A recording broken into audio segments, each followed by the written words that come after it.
ليه ربنا أمرنا بغض البصر؟ عمرك سألت نفسك ليه الدين مهتم بحاجة بسيطة زي النظرة؟ يعني إيه اللي هيحصل لو الواحد بص بصة كده وخلاص؟ الموضوع مش تحريم والسلام لأ، دي رحمة ووقاية وحكمة كبيرة جدا. تحريم النظر جاء في قوله تعالى: كل المؤمنين يغضوا من أبصارهم ويحفظوا فروجهم ذلك أزكى لهم إن الله خبير بما يصنعون.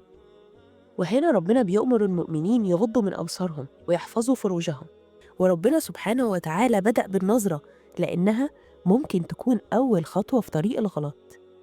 تعال نبص كده على الواقع حوالينا. النظرة ممكن تجر وراها تفكير، والتفكير ممكن يفتح باب للفتنة، والفتنة ممكن توقعنا في ذنب كبير. ربنا سبحانه وتعالى خلقنا وعالم بضعفنا، وعلشان كده أمرنا بالحماية من البداية. يعني غض البصر مش بس أمر ديني، دي وسيلة ووقاية نفسية وأخلاقية. تخيل معايا إنك بتدخل مكان مليان نار، ربنا بيقولك خلي بالك ما تقربش، مش لأنه بيحرمك لأ، علشان بيحبك وعايز يحميك. كمان لما تغض بصرك بتحترم نفسك وبتحترم الطرف التاني، وبتبني علاقة قوية صح بينك وبين ربنا.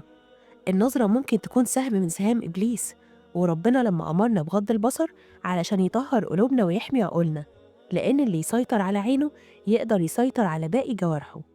وفي زمن كل حاجة فيه بقت مفتوحة وسهل توصل لها، غض البصر بقى عبادة عظيمة، عبادة بيها بتقول لربنا أنا بطيعك حتى لو الدنيا كلها ماشية غير كده. علشان كده لو نفسك تقرب لربنا أكتر، ابدأ من عينيك، وافتكر دايما إن النظرة سهم والوقاية عبادة.